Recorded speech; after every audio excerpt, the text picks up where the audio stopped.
आज की इस वीडियो में क्लास 7th की साइंस का 9th चैप्टर मृदा के बारे में जानेंगे। मृदा यानी मिट्टी। मिट्टी सबसे महत्वपूर्ण प्राकृतिक संसाधनों में से एक है। यह पादपों की जड़ों को मजबूती से जकड़े रखकर उन्हें जल और पोषक तत्वों की आपूर्ति करके उनकी वृद्धि में सहायता करता है। मिट्टी अनेक जीवों का आवास है। कृषि के लिए मृदा अनिवार्य है, अतः मृदा हमारे जीवन का एक अभिन्न भाग है। मिट्टी जो है ये प्राकृतिक संसाधनों में से एक है, प्रकृति से हमें प्राप्त है और इसकी हमारे जीवन में बहुत अधिक उपयोगिता है। बहुत से जीव मिट्टी में रहते हैं, जैसे आपने केंचुए को देखा होगा, केंचुआ मिट्टी में ही रहता है।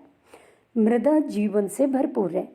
मृदा के अंदर बहुत से जीव रहते हैं, जैसे केंचुआ, घोंघा, जीवाणु, वायरस, शैवाल, कवक, ये सब मिट्टी में ही पाए जाते हैं। आपने दाल की जड़ें देखी होंगी। दालों की जड़ों में छोटी छोटी गांठें पाई जाती हैं जिसमें जीवाणु होते हैं, बैक्टीरिया। मिट्टी के बहुत से उपयोग हैं। क्या है देखिए, मिट्टी में फसलें बोई जाती हैं। मिट्टी से घड़ा, सुराही, मटकी, गमले बनाए जाते हैं। मिट्टी से खिलौने, मूर्तियाँ और सजावटी वस्तुएं बनाई जाती हैं। झोपड़ी बनाने में मिट्टी का उपयोग किया जाता है। मिट्टी से चूल्हा बनाया जाता है। तो इस तरह से मिट्टी के बहुत से उपयोग हैं। अब हम जो अनाज खाते हैं या सब्जी खाते हैं, फल खाते हैं, ये सब कहाँ से प्राप्त होती हैं? हमें पौधों से या पेड़ों से, और ये कहाँ पर होते हैं? मिट्टी में। तो इस तरह से मिट्टी में या मृदा में फसलें बोई जाती हैं जिसको हम अपने उपभोग में लाते हैं। इसी तरह से मिट्टी से बहुत सी अन्य उपयोगी वस्तुएं बनाई जाती हैं। अब मृदा प्रदूषण के कारक क्या क्या हैं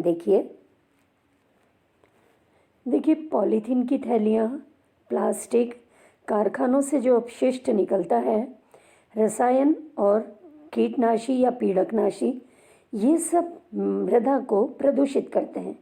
ये मृदा में रहने वाले जीवों को भी नुकसान पहुंचाते हैं। मिट्टी में कौन से जीव होते हैं? जैसे केंचुए को किसानों का मित्र कहते हैं। अगर मृदा प्रदूषण होगा तो उससे क्या होगा? केंचुए धीरे धीरे समाप्त हो जाएंगे।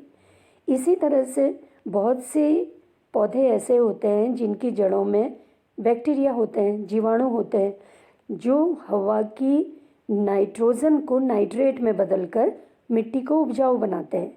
लेकिन प्रदूषण के कारण क्या होगा? ये सब सूक्ष्म जीव समाप्त हो जाते हैं। मृदा प्रदूषण कैसे दूर करें? देखिए, पॉलीथीन की थैलियों और प्लास्टिक की वस्तुओं के उपयोग पर प्रतिबंध लगा देना चाहिए। दूसरा, अपशिष्ट पदार्थों और रसायनों को मृदा में निर्मुक्त होने से पहले उन्हें उपचारित किया जाना चाहिए।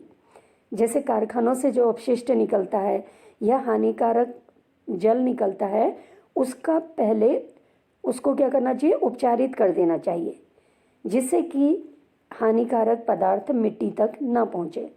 इसी तरह से पीड़कनाशियों का उपयोग कम से कम किया जाना चाहिए, या कीटनाशक का उपयोग कम से कम किया जाना चाहिए, क्योंकि वो हानिकारक रसायन है जो मिट्टी को प्रदूषित करते हैं और उस मिट्टी में जो फसल होती है वहाँ तक ये हानिकारक पदार्थ पहुँच जाते हैं। अब है मृदा परिच्छेदिका या मिट्टी की प्रोफाइल। अब देखिए, मृदा में अनेक परतें होती हैं। सबसे ऊपर देखिए शीर्ष मृदा, ऊपरी मिट्टी, ये है इसमें, और ये पौधे जो होते हैं ये ऊपरी मिट्टी में ही लगे हुए होते हैं, इसकी जड़ें। फिर है मध्य परत, ये ऊपरी परत से थोड़ा सा मोटी होती है, और तीसरी कठोर जो परत है ये कैसी है? ज़्यादा कठोर है। इसको खोदना जो है मुश्किल होता है, कठिन होता है, क्योंकि ये तीसरी परत जो है ये कठोर होती है। तो इस तरह से ये मिट्टी की प्रोफाइल है, या हम इसको बोलते हैं मृदा परिच्छेदिका, इसको बोलते हैं। तो इस मिट्टी 3 परतों की बनी है, शीर्ष मृदा, मध्य परत और तीसरी कठोर परत। सबसे ऊपर है शीर्ष मृदा। सबसे ऊपर वाली संस्तर स्थिति मृत अथवा सड़ी गली पत्तियों के टुकड़े अथवा जंतु अवशेष इसमें पाए जाते हैं। मृदा में उपस्थित सड़े गले जैव पदार्थ ह्यूमस कहलाते हैं। सामान्यतः शीर्ष मृदा गहरे रंग की होती है क्योंकि यह ह्यूमस और खनिजों से भरपूर होती है। ह्यूमस मृदा को उपजाऊ बनाता है और पादपों का पोषण करता है। यह परत सामान्यतः सरंध्र और अधिक जल को धारण करने वाली होती है। इसे शीर्ष मृदा भी कहते हैं या संस्तर स्थिति भी कहते हैं। शीर्ष मृदा कृमियों, कृंतकों, छछूंदरों, भृंगुओं जैसे अनेक जीवों को आवास प्रदान करती है। छोटे पादपों की जड़ें पूरी तरह से शीर्ष मृदा में ही रहती हैं। आपने देखा होगा मिट्टी में बहुत सारी पत्तियां गिरते रहती हैं, बहुत से छोटे छोटे जीव वहाँ पे मृत होते रहते हैं, वो सब मिट्टी का ह्यूमस बनाते हैं। दूसरा है मध्य परत। शीर्ष मृदा से नीचे की परत में ह्यूमस कम होती है लेकिन खनिज अधिक होते हैं। यह परत सामान्यतः अधिक कठोर और अधिक घनी होती है। इसे बी संस्तर स्थिति या मध्य परत कहते हैं।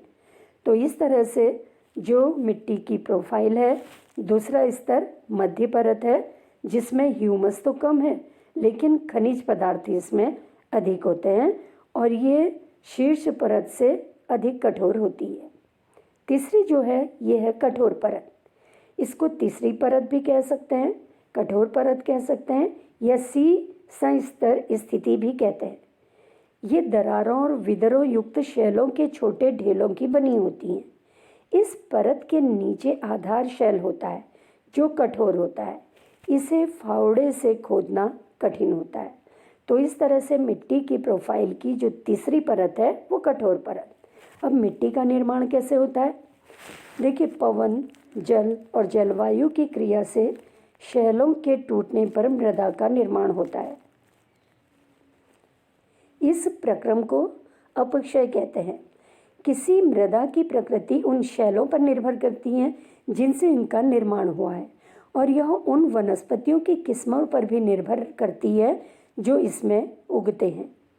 आपने देखा होगा नदियों में जब तेजी से पानी बहता है तो पत्थर भी बह के आते हैं।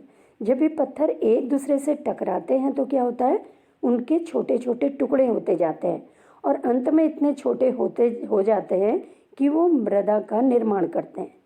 तो इस तरह से जो चट्टानों के टुकड़े हैं उसमें अगर वनस्पति, जो सड़ी गली वनस्पति है या मृत जंतु मिल जाते हैं, ये सब मृदा का निर्माण करते हैं या मिट्टी का निर्माण करते हैं। तो मिट्टी की प्रकृति किस पर निर्भर है? जिन पत्थरों से या चट्टानों से ये बनी हुई है उस पर निर्भर करती है। साथ ही उसमें ह्यूमस किस तरह का है उस पर मिट्टी निर्भर करती है। तो मृदा का निर्माण पवन, जल और जलवायु के बदलने से होता है।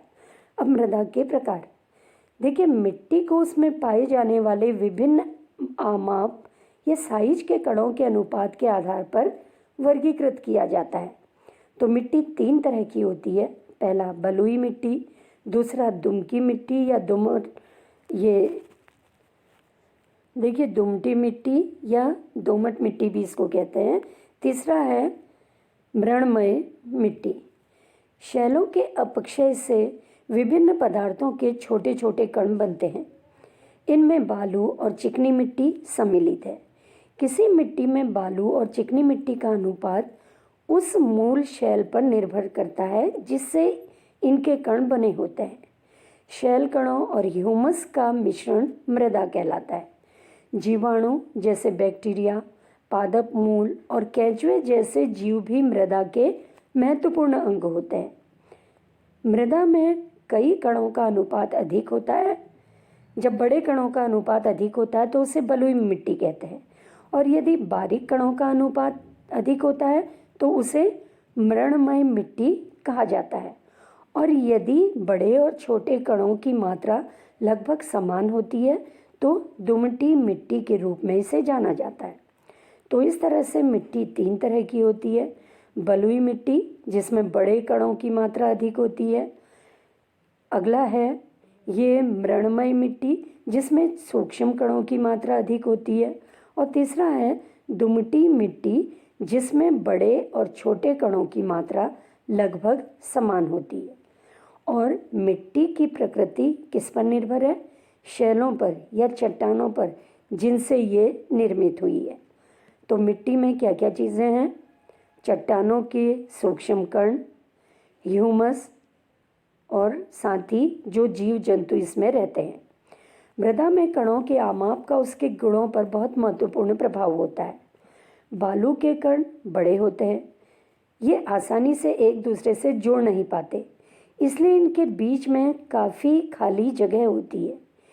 ये स्थान हवा से भरे होते हैं, इसलिए हम कह सकते हैं कि बालू सुवातित होती है। बालू के कणों के बीच में से जल की निकासी तेजी से हो जाती है, अतः बलुई मृदा हल्की, सुवातित और शुष्क होती है। जो चिकनी मिट्टी है या मृणमयी मिट्टी है, इसके कण बहुत छोटे होने के कारण एक दूसरे से जुड़े रहते हैं, इनके बीच खाली स्थान कम होता है। बलुई मिट्टी के विपरीत इनके कणों के बीच के सूक्ष्म स्थानों में जल रुक जाता है, अतः चिकनी मिट्टी या मृणमयी मिट्टी में वायु कम होती है, लेकिन यह भारी होती है क्योंकि इसमें बलुई मृदा की अपेक्षा अधिक जल रहता है। पादपों को उगाने के लिए सबसे अच्छी शीर्ष मृदा क्या है? दुमटी मिट्टी। दुमटी मिट्टी में क्या होता है? बालू और चिकनी मिट्टी बराबर मात्रा में रहती है, साथ ही इसमें ह्यूमस बहुत अधिक होता है। देखिए, दुमटी मिट्टी में पादपों की वृद्धि के लिए उचित मात्रा में जल धारण क्षमता होती है, तो इसलिए सबसे अच्छी मिट्टी कौन सी मानी जाती है? दुमटी मिट्टी। लेकिन अलग अलग फसलें अलग अलग तरह की मिट्टी में होती हैं। कुछ फसलें बलुई मिट्टी में अच्छी होती हैं, कुछ फसलें चिकनी मिट्टी या मृणमयी मिट्टी में अच्छी होती हैं। अब मृदा के गुण देखिए क्या है। मिट्टी में जल अवशोषित करने की क्षमता होती है। दूसरा, मिट्टी से खेत क्या होता है? ये खेतों की जो मिट्टी होती है नम होती है। क्यों? क्योंकि इसमें जल अवशोषित करने की क्षमता होती है। मिट्टी के कणों की माप के अनुसार फसलें बोई जाती हैं। मिट्टी में तीनों अवस्थाओं में पदार्थ होते हैं, ठोस, तरल और गैस। इसी तरह से सभी मिट्टी में खनिज कण, कार्बनिक पदार्थ, पानी और वायु होते हैं। अब देखिए, मिट्टी में अभी हमने कहा 3 अवस्था में पदार्थ होते हैं, ठोस, तरल और गैस। ठोस कौन से पदार्थ हैं मिट्टी में? जो ये चट्टानों के छोटे छोटे कण हैं वो ठोस है। तरल क्या है? पानी है। और गैसीय पदार्थ क्या है? मिट्टी में ऑक्सीजन पाई जाती है, वायु है, तो वो गैसीय पदार्थ है। मृदा संरचना में परिवर्तन लाने वाले कारक। मिट्टी की संरचना में परिवर्तन किसके कारण होता है? पवन के कारण, वर्षा के कारण, ताप के कारण, प्रकाश के कारण और आर्द्रता या नमी के कारण। ये सब कारक जो हैं ये मिट्टी की संरचना में परिवर्तन लाते हैं। मृदा और फसलें। अब देखिए, मिट्टी हमने देखा 3 तरह की होती है। अलग अलग तरह की मिट्टी में अलग अलग फसलें बोई जाती हैं। जैसे चिकनी या मृणमयी और दुमटी मिट्टी दोनों ही गेहूं और चने जैसी फसलों की खेती के लिए अच्छी मानी जाती हैं। धान के लिए चिकनी और जैव पदार्थ से समृद्ध तथा अच्छी जल धारण करने वाली मिट्टी आदर्श होती है। मसूर और अन्य दालों के लिए दुमटी मिट्टी की आवश्यकता होती है, जिनमें से जल की निकासी आसानी से हो जाती है। कपास के लिए बलुई, दोमट और दोमट मृदा अधिक अच्छी होती है, जिसमें से जल की निकासी आसानी से हो जाती है, जो पर्याप्त परिमाण में वायु को धारण करती है। आपने देखा होगा कुछ फसलों के लिए पानी की बहुत अधिक आवश्यकता होती है, जैसे धान की फसल के लिए, और कुछ फसलों के लिए कम पानी की आवश्यकता होती है, जैसे सोयाबीन के लिए। तो मिट्टी की जल धारण क्षमता अलग अलग तरह की होती है, इसलिए अलग अलग तरह की मृदा में अलग अलग तरह की फसलें बोई जाती हैं। तो वैसे सबसे अच्छी मिट्टी जो मानी जाती है ये दुमटी मिट्टी मानी जाती है, क्योंकि इसमें बलुई मिट्टी के भी गुण होते हैं और चिकनी मिट्टी के भी गुण होते हैं। अब मिट्टी के बर्तन बनाना, आपको मालूम होगा मिट्टी से बर्तन बनाए जाते हैं। तो कैसे बनते हैं मिट्टी से बर्तन? देखिए सुराही, मटका, कुल्हड़ आदि बनाने के लिए मिट्टी बंजर भूमि से लाई जाती है। ये काली मिट्टी होती है। सूखी मिट्टी को किसी बड़ी टंकी में डालकर उसमें से कंकड़ पत्थर आदि हटा दिए जाते हैं। कंकड़ पत्थर हटाने के बाद मिट्टी को लगभग 8 घंटे तक भिगो दिया जाता है। इस मिट्टी में घोड़े की लीद की कुछ मात्रा मिलाकर उसे गूंथ लिया जाता है। गूंदी हुई मिट्टी को चाक पर रखकर उचित आकार दे दिया जाता है। किसी वस्तु को अंतिम स्वरूप देने के लिए हाथ का उपयोग किया जाता है। इस प्रकार बनाई गई वस्तुओं को 2 से 3 दिन तक सुखाने के बाद उनकी रंगाई की जाती है। शुष्क वायु में सुखाने के बाद सभी वस्तुओं को उच्च ताप पर भट्टी में पकाया जाता है। पकाने के प्रक्रम में क्या होता है, जो घोड़े की लीद है वो जल जाती है, जिससे मिट्टी के बर्तनों में छोटे छोटे छिद्र रह जाते हैं। इसी कारण मटके और सुराही में जल अंतःस्रावित होकर उनकी बाहरी सतह तक आ जाता है। वहाँ से ये वाष्पित हो जाता है, जिससे घड़े या सुराही में रखा जल ठंडा हो जाता है। अब देखिए यहाँ पे चित्र दिया हुआ है, आपने देखा होगा कुम्हार को ये कैसे बनाता है। चाक में मिट्टी रखकर हाथ से उसका शेप देता है, यह आकार देता है। और उसके बाद क्या होता है, जब आकार हो जाता है इसका, जो बर्तन तैयार हो रहे हैं इनको सुखाया जाता है, पकाया जाता है। और इस तरह से आपने देखा होगा घड़े में क्या होते हैं, छोटे छोटे छेद होते हैं, जिससे कि घड़े का पानी ठंडा होता है। अब है मृदा अपरदन क्या है? जल, पवन अथवा बर्फ के द्वारा मृदा की ऊपरी सतह का हटना अपरदन कहलाता है। पादपों की जड़ें मृदा को मजबूती से बांधे रखती हैं।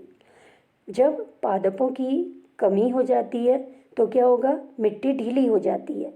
इससे यह पवन और बहते हुए जल के साथ बह जाती है। मिट्टी का अपरदन मरुस्थल और बंजर भूमि जैसे स्थानों पर अधिक होता है, जहाँ की सतह पर बहुत कम अथवा कोई वनस्पति नहीं होती है। इसलिए वृक्षों की कटाई और वनोन्मूलन को रोका जाना चाहिए और हरित क्षेत्रों को बढ़ाने के प्रयास किए जाने चाहिए।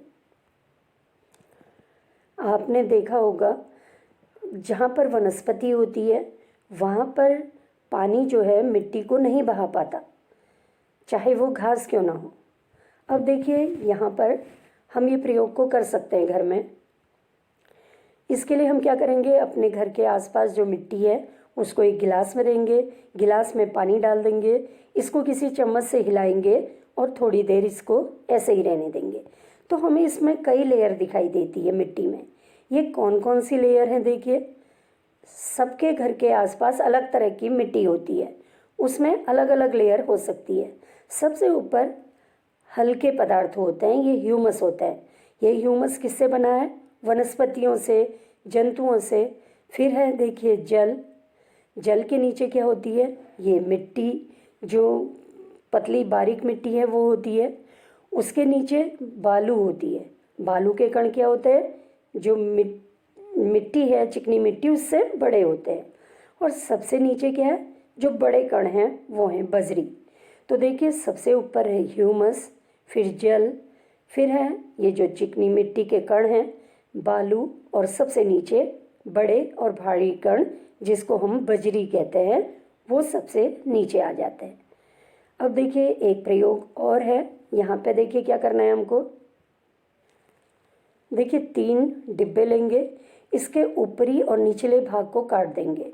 इसको अलग अलग तरह की मिट्टी में रखेंगे, एक को चिकनी मिट्टी में, एक को बलुई मिट्टी में, एक को दुमटी मिट्टी में। अब देखिए इसमें तीनों में हम क्या करेंगे, ऊपर से पानी डालेंगे।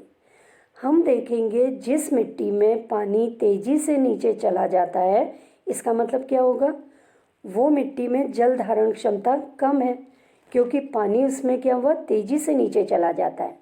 और जिस मिट्टी में पानी नीचे नहीं जाता, इसका मतलब क्या हुआ, उस मिट्टी में के कण बहुत छोटे हैं। छोटे होने से क्या होगा, नीचे स्पेस कम हो जाता है, उसके लिए रिक्त स्थान कम है। और तीसरे में क्या होगा, देखिए तीसरा डिब्बा जहाँ पे रखा हुआ है उसमें दोमटी मिट्टी है, उसमें पानी नीचे जाएगा, मिट्टी अवशोषित तो करेगी लेकिन अपेक्षाकृत धीरे। तो सबसे तेज़ी से जल किस में जाता है, बलुई मिट्टी में, दूसरे वाले में। और सबसे धीमे किस में जाता है, चिकनी मिट्टी में या मृणमयी मिट्टी में, क्योंकि इसके जो कण हैं बहुत छोटे होते हैं, कणों के बीच में खाली जगह कम होती है। और तीसरा वाला जो है ये दुमटी मिट्टी है। दुमटी मिट्टी क्या होती है, बलुई मिट्टी और चिकनी मिट्टी का मिश्रण होती है। देखिए एक प्रयोग ये है, यहाँ पे इस प्रयोग में हम देखेंगे कि मिट्टी में नमी होती है। इसके लिए क्या करेंगे, जो एक प्रयोग हमने किया करना है, थोड़ा सा मिट्टी लेंगे, इस मिट्टी को हम क्या करेंगे, इस क्वथन नली में रखेंगे। क्वथन नली क्या होती है, कांच की एक मोटी नली होती है।